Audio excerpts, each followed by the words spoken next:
lang natin guest nila dito. Sir, no? Kasi weekends. May mga events po kasi kami.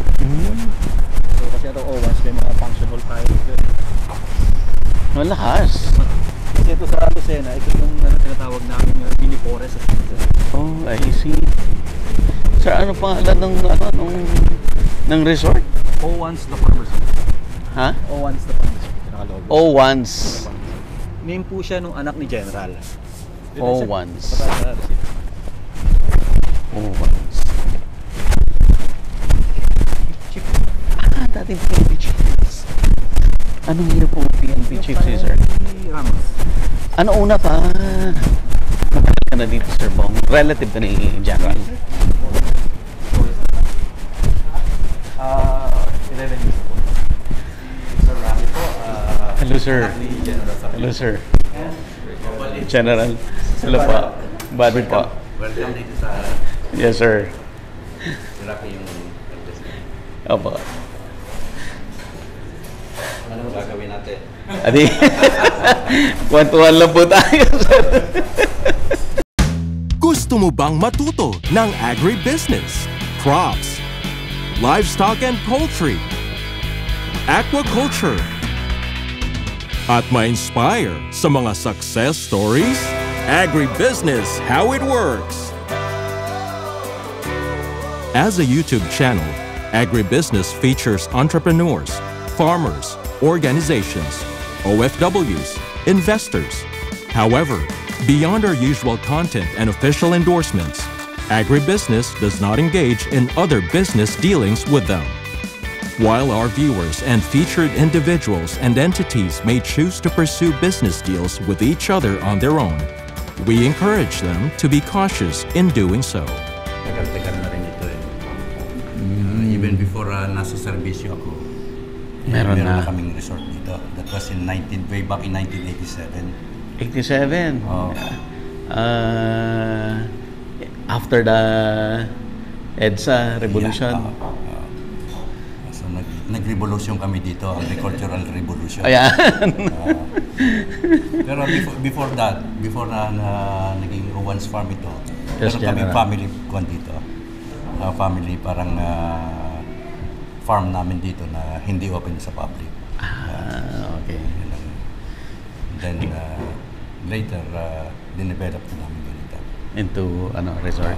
Resort. Kailan nag-open General? 1997, To public. the public. 87 to public. Nung hindi pa ito open, narin dito ako, bawal yung mga taga-media.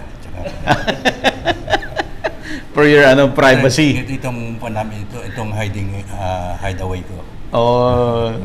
Para sa family, na hindi kami may storbo. Opo. Okay. Mapok tayo. Apo. Ang staff namin si Glenn. Sir Ang in-charge Glenn. namin sa farm. Itong panganay ko, si Rocky. Graduate siya ng agricultural engineering sir. sa UP. Pero ang kanyang, after that, ang kanyang trabaho naman sa construction. Si Bong naman ang namin dito, operations manager, si Bong. As subscriber kasi ako na sir. Ganun ba? Wala dito yung pinaka-manager namin, yung anak namin na siyang namamahala. Kasi papalis sila papuntang Europe. Bakasyon po. Si Mrs. Sarmiento naman, yung pinakang siyang nag-conceptualize nito. May mga bisita rin kami sa Manila. Actually, kararating ko lang galing Manila rin po. Manila. Kagabi, nag-attend kami ng wedding ng aming apo. And then, umalis ako doon, 4 o'clock, para magkasama lang tayo ngayon. Ay, salamat po, General. Gaano kalaki itong farm? Maliit lang naman ito. Ilang hectares po? More than 5, more than 6. Hindi ko lang sasabihin kung hanggang saan. Actually, nabili namin ito nung about mga 1981. We started with 1 hectare. And then yung 1 hectare, ginamit namin ito, yung inutang namin sa bangko, and then we engaged nag-engage kami sa hindi ako kasi nasa serbisyo ako. Apa. Si Mrs. Sarmiento nag-engage sa buy and sell ng Copras. Kasi may dalawang coconut oil mill dito noon. So namimili si Mrs. ng Copras, dinadala sa oil mill. Paglabas naman, may dala namang mga byproducts. Dinadala naman sa feed mill factory somewhere dyan sa Lipa. So, pagpasok mo, may dala kang produkto. Paglabas mo, may dala ka rin. Kaya bali dalawang negosyo. Anong mo, Sir Glenn? Ako po ay agribusiness po, tapos pang business management po. Tanay Rizal din po. Tanay Rizal? Apo, FFI, Meraro po. Alahala Rizal. Okay. Tapos nagkataon po kasi more on OJTs yung setup namin sa schooling. So na-meet ko po yung O1s nung naging ATI na kami. So palitan po ng ATI. Okay. Test the school na rin po kami. Nag-offer na kami ng iba't ibang qualifications sa agriculture. Anong mga ang pinakaano po topics? talaga namin organic Organic farming. farming.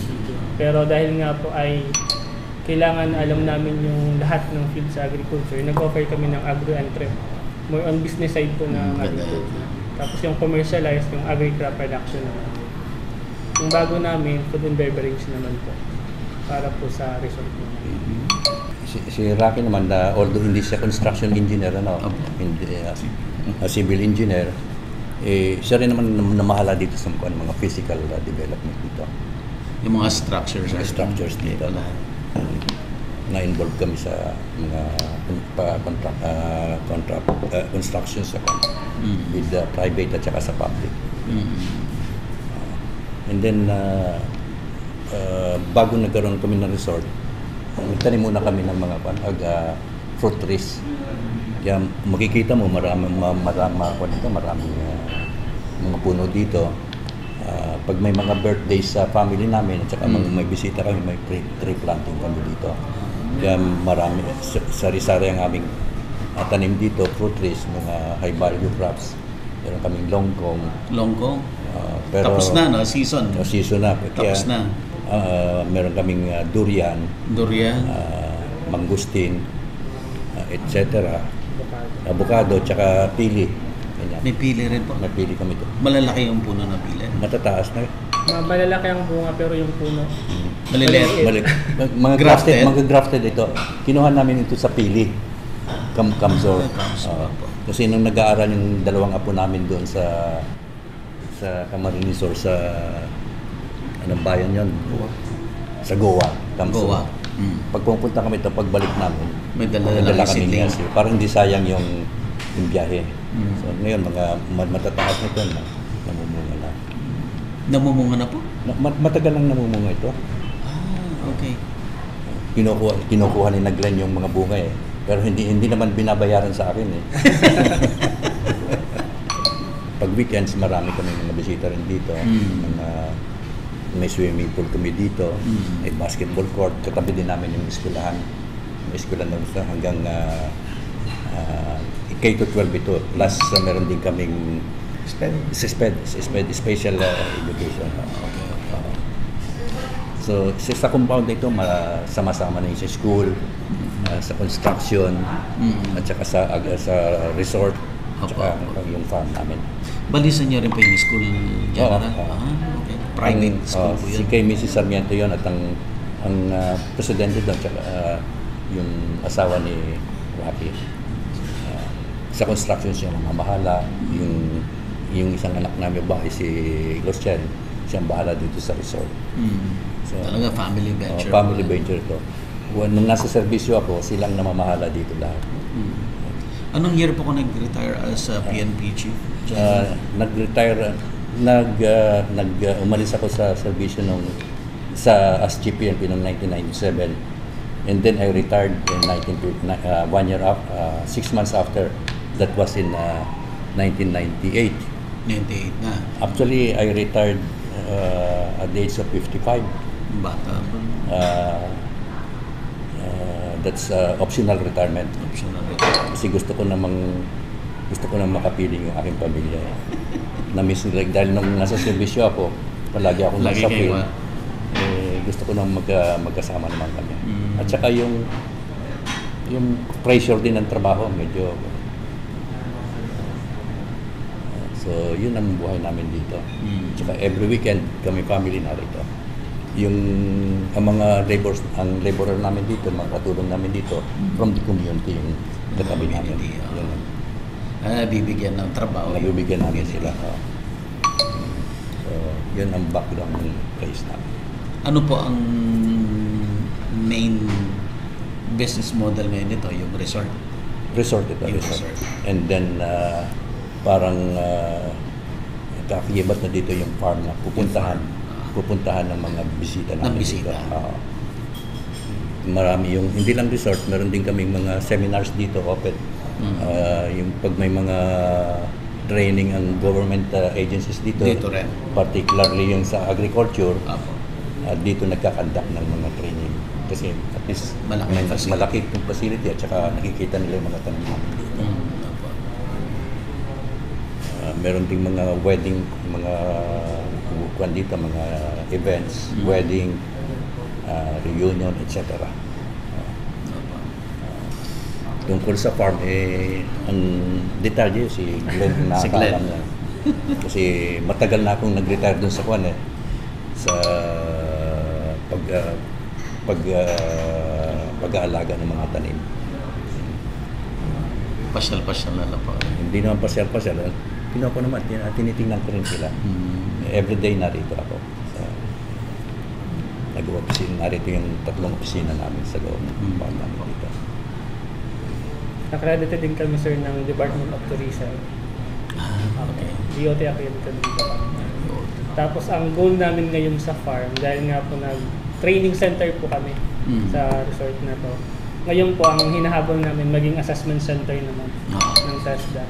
So nakapayong na rin po kami. Possible pagpasok next year, assessment center na po. Sir, kaya nga, katatapos lang naman. Ay, kayo sir. Okay lang. Most of the time sir, dito rin kayo stay. Halos araw-araw kami dito. Dito kami. Nakahiligan ko na rin kasing magtanim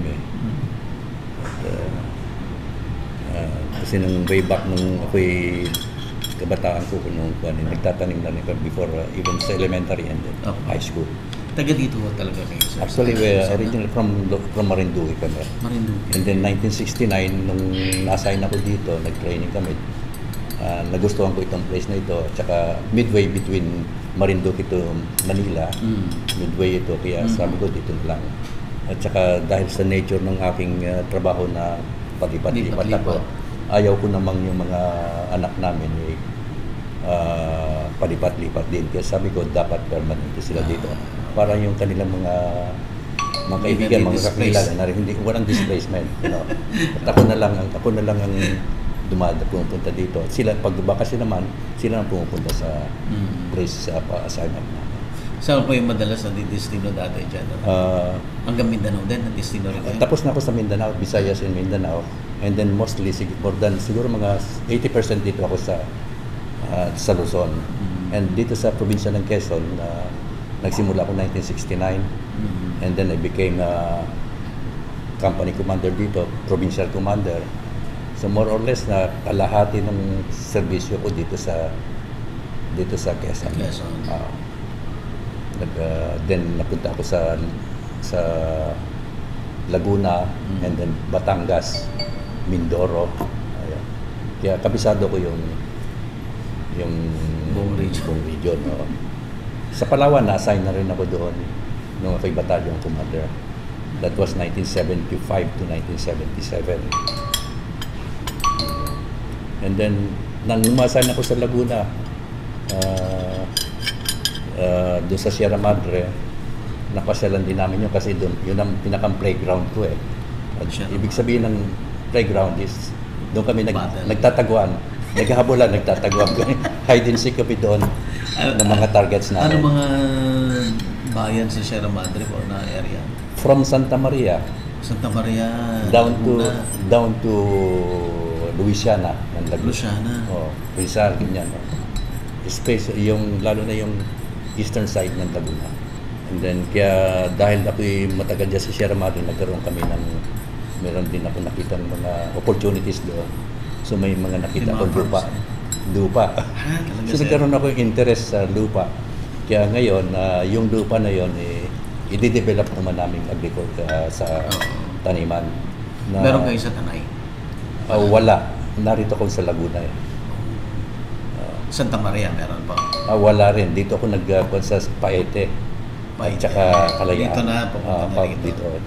Doon kami nag-concentrate. Kasi nakakuha ko doon nag-apply kami sa alienable disposable land. Tayo. Okay. Pinarelease namin way back in 1974-75. So ngayon, i-develop namin yung sayang kasi nababasa ko nanood ako doon sa yung pagpunta mo sa Thailand eh. Ayun. Oo. Actually, yung series mo mga sa mga vlogs mo doon, pinapanood namin ni Rocky. Kaya we're trying to learn and gusto rin namin matuto sa iyo yung mga interview at mga experience, mga observation mo. Ang ganda ng nila doon, farms.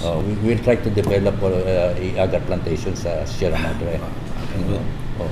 Kaya nagpapasalamat din ako at nagpunta kayo dito para makahingi din ako mga insight sa iyo. Napanood niyo yung iba-ibang series ng Agarwood.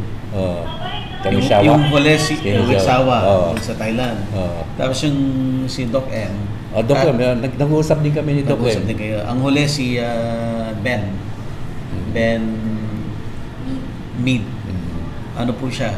Grupo nila dating former DA Secretary Sito Lorenzo. Sito. Yun yung luwang general. Yung sa Bukidnon. Yun nga lang, ang kanila is monocropping. Agarwood, thousands of hectares yung i-develop nila.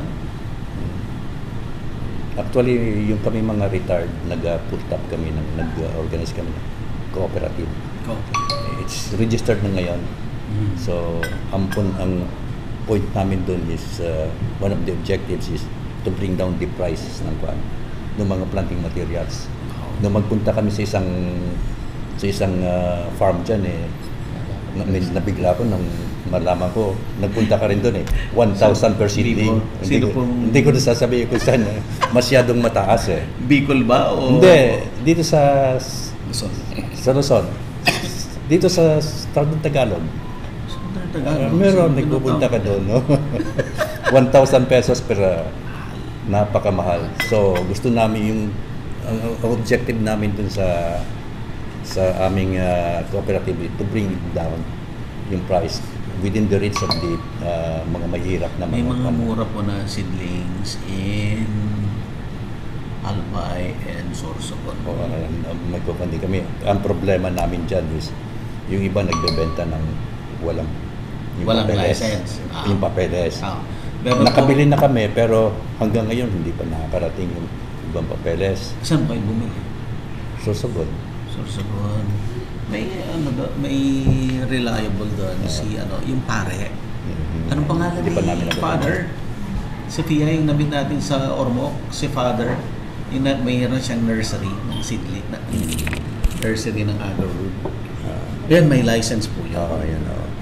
Hanapin ko po yung WPS, yung basta yung license po or tsaka yung to transport. So yun ang aming nagkukonding kami although alam mo naman yan, ang Pilipinas is way behind by 20 to 30 years. And I do not know kung bakit ito medyo napabayaan ng government agencies natin, particularly DENR. So yan ang isang move namin para ma-liberalize yung agar industry dito sa Pilipinas. Hindi yung dapat tulungan tayo ng gobyerno, hindi yung medyo pinahihirapan tayo. Kasi may experience din ako sa nagtanim kami ng mahogany. Pero yung experience na naranasan ko tungkol sa cutting and transport, medyo na-discourage ako. Nasanay dito sa Agarwood, hindi maranasan. Ang challenge po sa Agarwood, general yung inoculation. Inoculation niya. Yun yung ano. Well, sabagay, problema mo yun 3 years from the transplanting. Pero as early as pag nag-establish ka, dapat iniisip na yan. Kasi yan talaga yung ano. Kung yun ang costly, kung iba-iba sila ng technology sila Ben Mead, sabi nila kahit once ka lang mag-inoculant in a year time, pwede mong i-harvest. But it's a low quality. Low quality yan. Si Wedsawa, at least 3 years na continuously inoculating the tree. Kung hindi mo continuously inoculate yon, may tendency magre-recover. So kung you're talking about thousands of trees, medyo matugo ang labor nun at saka gastos. Saka mawawala, maaring after. Mawawala yung panon pag makaka-recover na yun. So sayang yung investment. Ngayon, kung ano doon, kung ayaw mong mag-recover at meron naman na siyang sufficient na agarwood, you harvest. Pero pag hinarvest mo yon, ang next challenge doon, carving. Kasi para i-carve mo yung buong isang tree, months yan bago mo ubusin yan na with skilled laborers na nagka-carve.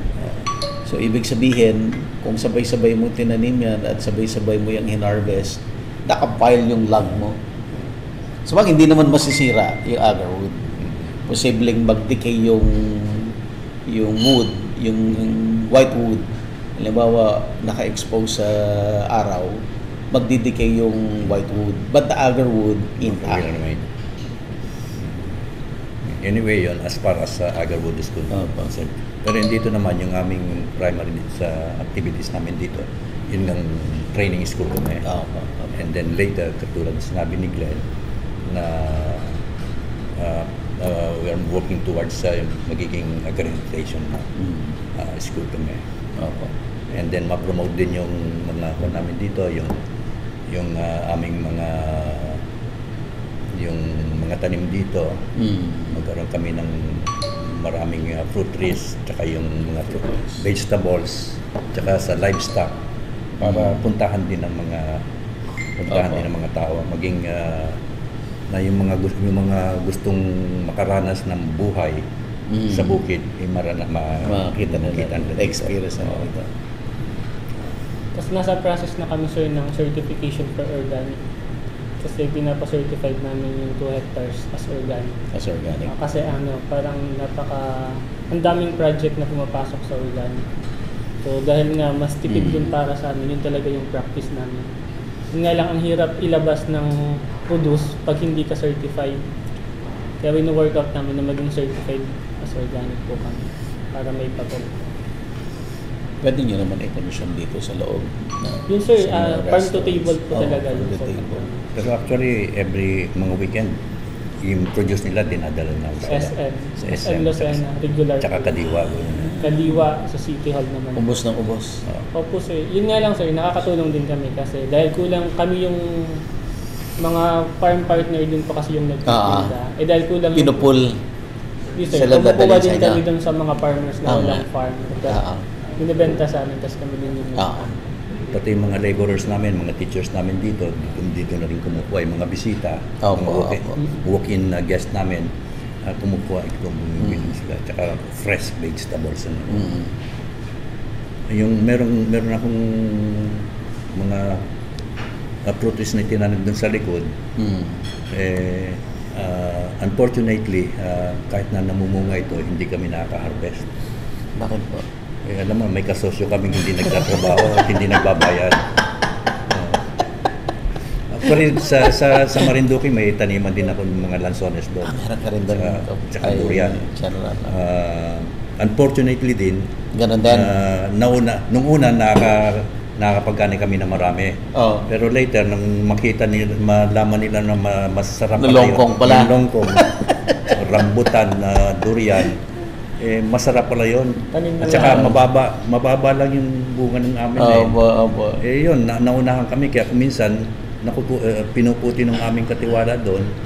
Kahit na hindi pa masyadong hinog. Pagdating dito, hindi naman masarap. Hindi rin masarap. Just imagine, ang bababa ng aming kwan doon.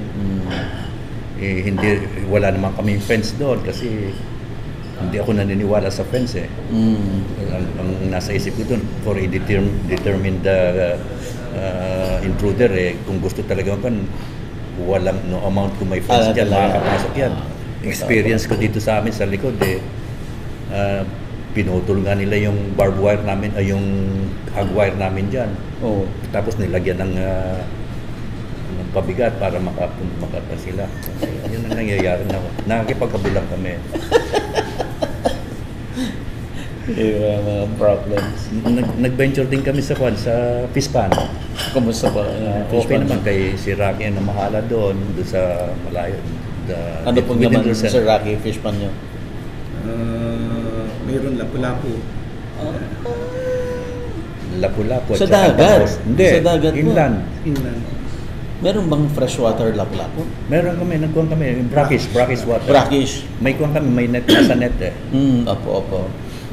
Nung una, nakaani kami na maganda, pero later natuto na yung, ewan ko kung yung katiwardas yata yun eh. At saka yung mga laborers na nagtrabaho dun sa mga pilapil namin doon, wala, nung nag-investigate kami, naroon na sa kabilang, sa Dalahican, binebenta doon yung kuhan. Sa fishport. Sa fishport. Yung binebenta namin na half a kilo na lapu-lapu, dinadala sa Maynila na live. Binebenta rin mga 80 pesos per kilo. Kaya ang laki ng namin. So yun ang mga sad experience namin doon, challenges.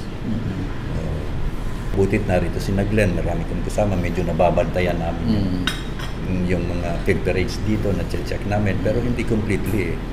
Kumisan nga dyan eh, yung bago dumating dito si Glenn, that was mga 10 years ago, 15 years ago, pinag-aaralan nila yung schedule ng mga tao namin eh.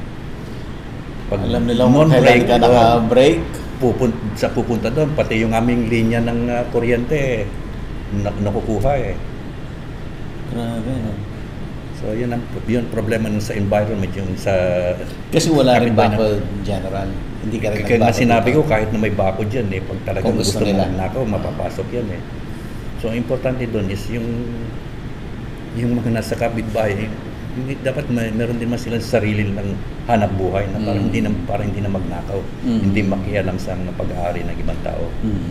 Pero yun, it's a long way to go yan eh. Kaya basta para sa akin, basta't magsipag lang ang tao, hindi na kinakailang magnakaw eh. Kaya nga lang eh, marami kasing magnanakaw sa atin eh. Di ba? Kung minsan ang magnanakaw milyon-milyon pa, inaabot pa ng bilyon eh, no? Ang bigat na naman. Meron ding mga buhayan po buhaya na wala sa tubig eh. Sorry for saying that. Yes, sir. Yun ang katotohanan eh. Opo. Yun ang talagang sa yung grupo namin ng mga retired. Mga NGOs, yan ang pinaglalaban namin ngayon na mabawasan ng mga magnanakaw sa ating gobyerno. Laking perang nawawala sa atin eh. Mersyanda muna tayo. Apo. Tatlo lang kayo. Apo. Siya rin ang kasama niyo sa kwan. Siya rin nakikita ko dun sa Thailand eh. Apo. Marami nang nag-inoculate dito ng agad. Wala pa yung nakatong-tong kagaya kay Witsawa na talagang na carve na agarwood. Wala pang ganun eh. Wala pa sila sa ganung wala pa sila ganung stage. Yung pinakang history wala pang talaga.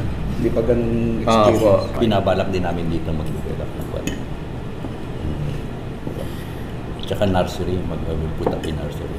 Na accredited ng kung namin yung I think madali na po yatang kumuha ng permit ngayon para mag-establish ka ng nursery na mas madali na ngayon kumuha. Sila Mr. Cito Lorenzo nung una in-import pa nila yung mga seeds galing India, Malaysia. Tapos nung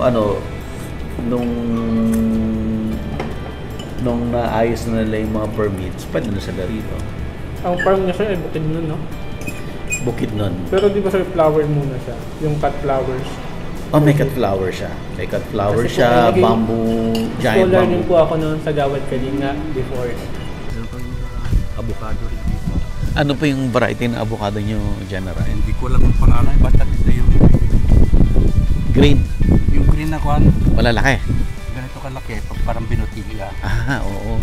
Cardinal yata ang tawag doon eh. Or evergreen. Evergreen ba yan? Ang ganda, walang pan ito, walang buhok yung pan eh. Walang ugat. Ang walang ugat. Mm. Ang ganda. Minsan nag-in-arts din ako dito ng avocado. Ah, talaga. Nagpa-practice ng yun ang hanap ang kaliwang ko dito eh. Opo. Ay about in arts, artificial asexual propagation na ginagawa ko. Opo. And then binebenta ko yung iba, pinamimigay ni regalo pang sa mga kaibigan. I was TPNP from 1994 to 1997. Ayan, si General Rick 3.5 Sarmiento years akong na Chief PNP. under the time of Sino General president Ramos. po? President Ramos. Opo. Agribusiness merch is now available on Shopee and Lazada. Agribusiness, how it works. Instruct, inspire, succeed.